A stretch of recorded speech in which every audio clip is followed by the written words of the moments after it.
up in the sky. Look, it's captivating. It's energizing. It's Eliances Heroes. Eliances is the destination for entrepreneurs, investors, CEOs, inventors, leaders, celebrities, and startups, where our heroes in business align.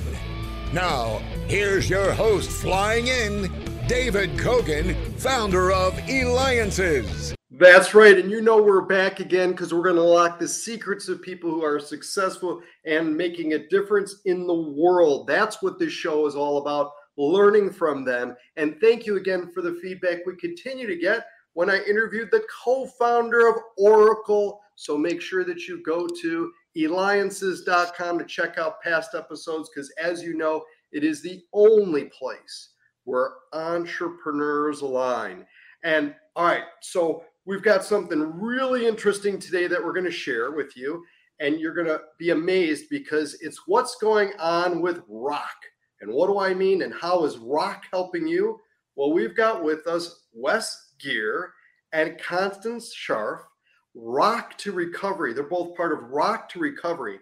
Now, what's Rock to Recovery? We're going to learn about that. And Wes is holding up, for those of you that are watching, Wes is holding up something really good. In fact, Wes, let's start with you. What is that you're holding up? Well, this is a book that's 18 stories that cover transformations that people have had from every demographic, from all sorts of challenges like addiction, veterans, sexual trauma, etc. That, by the way, our music program, Rock to Recovery, was an important part and an important catalyst to their transformation. It's really a book of hope. And so, and we'll get with you, Constance, in a minute here, is Wes, why did you get involved and what role do you play with it? And what was the motivation? Well, I was a musician struggling with a deadly addiction, and I ended up in a rehab, and I saw some of the modalities they were using in rehab, like yoga and drawing pictures. And then as a result of my sobriety, I started playing guitar with the band Korn, and I toured around the world for a number of years. And then when that gig was coming to an end, I was really left with, what do I do now? So I wanted to circle back and create a way that music, the use of playing music for non-musicians, could be proliferated as a therapeutic modality in a variety of treatment settings. Okay, great. So how was that traveling around with Korn? I mean, everybody knows that band. It was great. I was sober, no hangovers, and living the rock star life. I really enjoyed it. And sober? Did you say? Sober the entire time, because I was shown a program that is a solution. I didn't have to hide from my addiction. I could go out and face the world where the world meets me with tools for recovery. Okay, and then so Constance, talk to us about your role. Now you're the vice president. Is that right? I am. I'm the vice president of Rock to Recovery, the NPO. Yeah, I was working as the director of research for a very high-end treatment facility in Malibu, where Rock to Recovery was one of the programs. I was there giving continuing education to our psychotherapists, and one of our program administrators, Sunny Mayo, whose story is in this book, said, do you want to come see my session? And I said, absolutely, because my area of research and emphasis is the clinical application of complementary therapies. So just like Wes was saying, yoga and acupuncture and somatic treatments, breath work, and so forth. And I was like, I want to see this music thing. And I have to be honest, I really wanted to see the music because I thought it was going to be a tremendous failure. I thought, how can you write and record a song with non-musicians in detox in an hour? And I was blown away by the session, not just the outcomes of the session, but also, but also the next day, the people who had been in the sessions were so proud of their work, they were sharing their songs with each other. Because we have over 20,000 songs in our song library written by Rock to Recovery participants, and they were proud of themselves. You never see addicts and alcoholics, especially in detox, who are proud of the work that they have accomplished. And that I quit that job before the end of the year. I was gone from that job before the end of the year and started working with Rock to Recovery because I really believe in what we do. So to either one of you, how and when should someone contact Rock to Recovery? And again, you can go to rocktorecovery.org. We've got with us Wes Geer and Constance Scharf. Rock to Recovery, again, rocktorecovery.org. I'll defer to the doc on that one. Well, you can call us anytime. I mean, my first suggestion is to read our book. It is out anywhere books are sold. It's available on ebook as well. An audiobook will be coming out in the next few weeks, sometime in September. So, learn about what we do. And then we work with more than 100 different treatment facilities and the Department of Defense. But we also if people need help, reach out. info@rocktorecovery.org comes directly to me, and we'll be happy to help you find the resources that you're looking for. We also have online free programming since the pandemic started that you can become a part of. It's all on our website. All right. So, Wes, one of the questions we have came in regards to Korn, when you toured with Korn, what's one of the most memorable experiences you had with them? Well, as human nature goes, I love telling the stories. We tend to remember the not so good stuff almost more. I did have a magical show with a lightning storm and shooting sideways and laser light show and rainstorm to 80,000 people. But I'll tell you about the time in front of 60,000 people in Russia. I forgot my part. And I kept forgetting it every time it came around on the chorus. And I was like, what is going on here? And then in the middle of the song, it drops down to just the kick drum, boom, boom, boom, and me going, na, na, na, na, na. And I could not remember my part in front of 60,000 people. And I was very sober and well rested. I had no excuse. And that's what happened. So I'll always remember that moment. So I guess the point is that we all blow it. You know what I mean? We all miss the shot. It's going to happen. And yeah, for the 3 days until the next gig, I was beating myself up, but I'm alive. I'm okay. We live to fight another day. And Constance, how do we know, a lot of us, right, when we are addicted to something, it's in denial. At what point does one recognize that it is an addiction? Is it someone telling them that they have an addiction?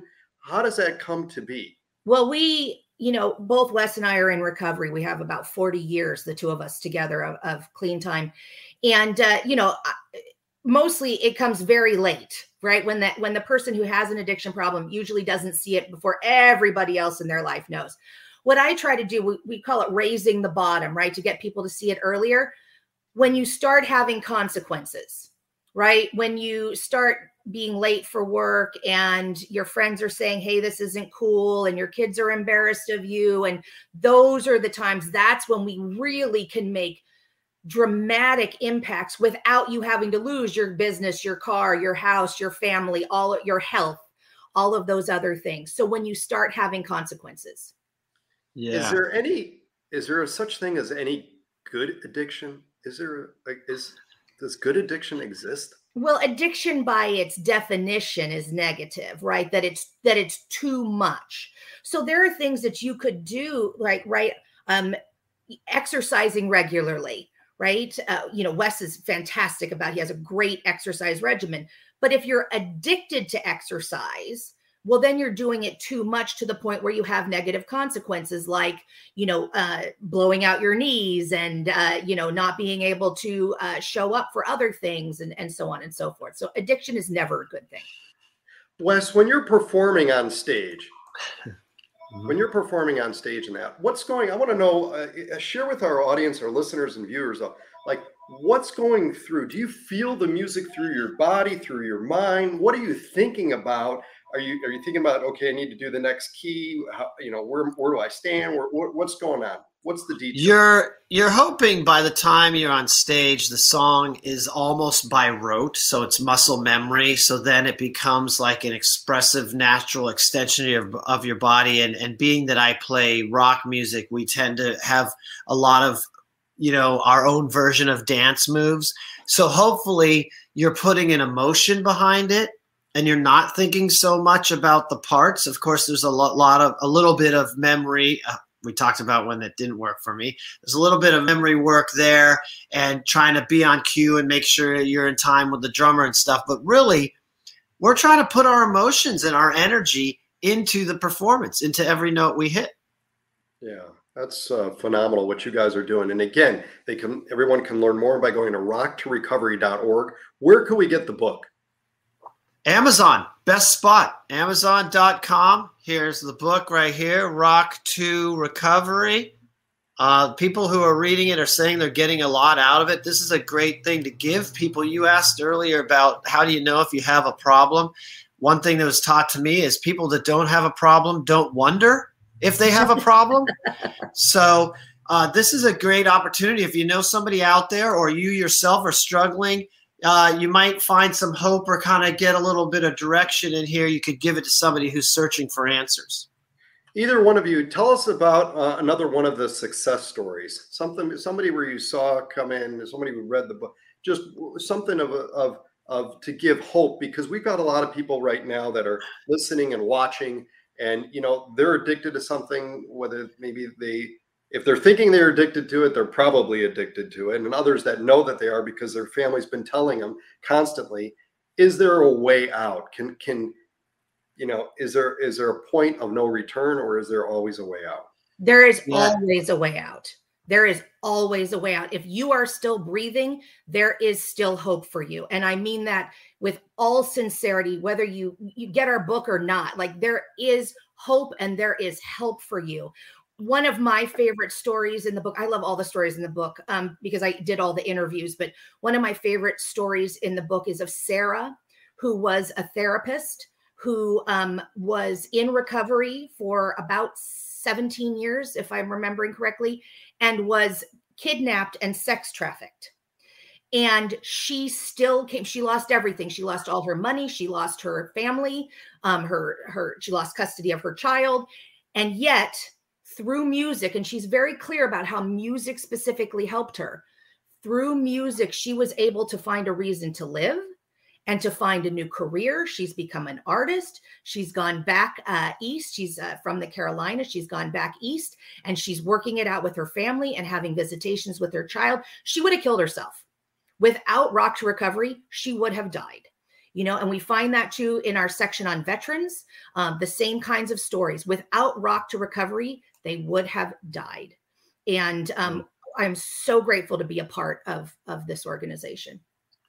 One thing I'd just like to add really quickly is that we have to remember that there's somebody out there that was poorer than us, more traumatized than us, richer than us, more successful, and has recovered. There's always people out there who've had it worse or better than you and made a way out. So thinking, which is often the case for people struggling, I'm too sick, I'm not worth it, I'm not good enough, this won't work for me, is actually really the only obstacle, because it can and will work for you if you give it a chance. And it starts with asking for help and saying, I don't know what I'm doing, please help me.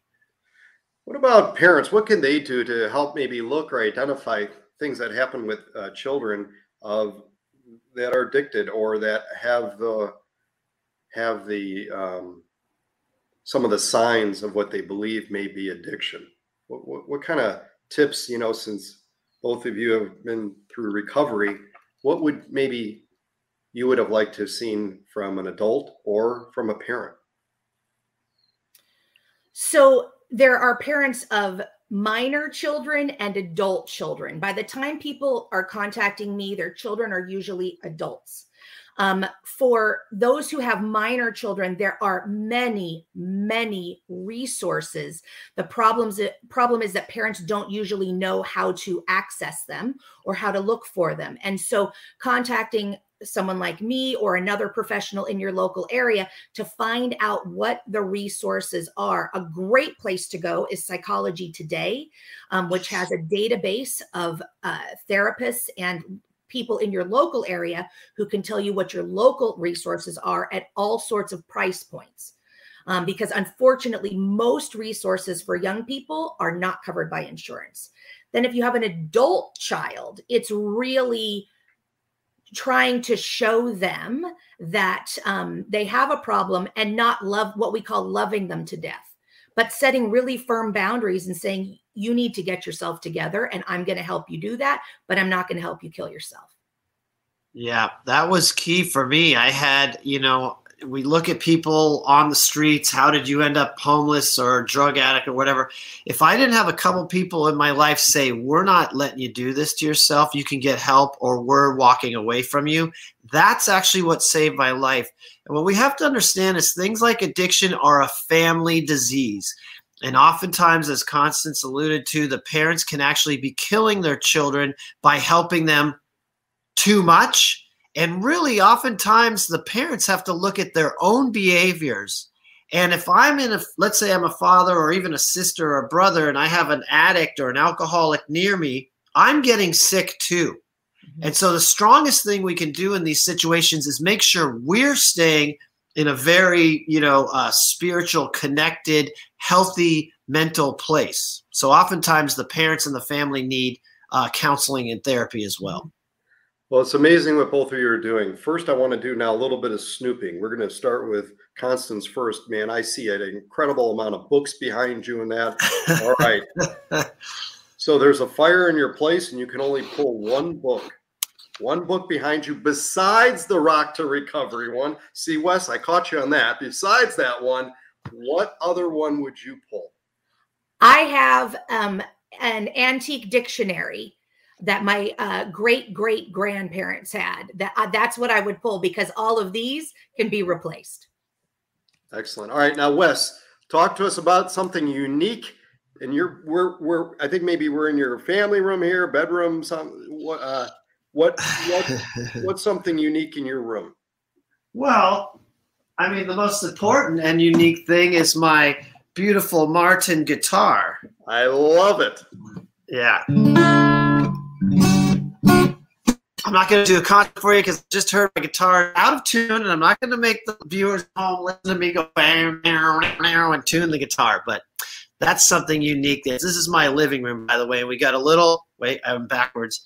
That's my project studio right there where I write and record music ideas. Got to have it close by. When inspiration hits, I can roll right off the couch and record. And Wes, where do your best ideas come to be able to write music? Like where does it come from? I think a lot of us musicians think we're channeling in some sense of the word. And that's why so many musicians and artists like drugs or other things that get them out of their head, get disconnected from the head that says, oh, you always write that, or you always use those two chords. So a lot of times I get it in meditation. I like to really get into a zone where I'm playing long enough or sitting long enough that I feel disconnected from my logical brain and kind of can just feel music in a very vibrational sense. And how did you know you had the skill? Like, at what point was it that, I mean, you've got a very unique skill, and Constance, you do too. Where did it come from? When I get this question, I think of people like a Kobe Bryant. Why did he go and shoot 5 million free throws by himself? And I feel like on some level, we're usually called to do it. I don't feel like I had much choice. I heard music and I heard the electric guitar. I grew up on classical music and I was like, I want to know how to make that sound. And I got a guitar and I couldn't stop playing. It wasn't like, okay, I better go practice my guitar today. I was obsessed. And I think most people who are great at what they do, that's part of the equation. I have the same thing with writing. When I feel a story or hear a character speaking to me or whatever, I literally have to go write it down. And like what Wes was saying about channeling, I don't want to, sound too weird, but you'll hear the voices in your head. They're having a conversation. These characters are having a conversation, and we have to capture that. Well, it's amazing what you both are doing, Wes and Constance. Thank you. You provide a way for those who struggle find music in a sober lifestyle. That's a hero. Wes Geer and Constance Sharp, Rock to Recovery. Get their book, helping non-musicians use music as a tool for healing addiction. That's right. Make sure you go to rocktorecovery.org. All right, Wes, Take us home.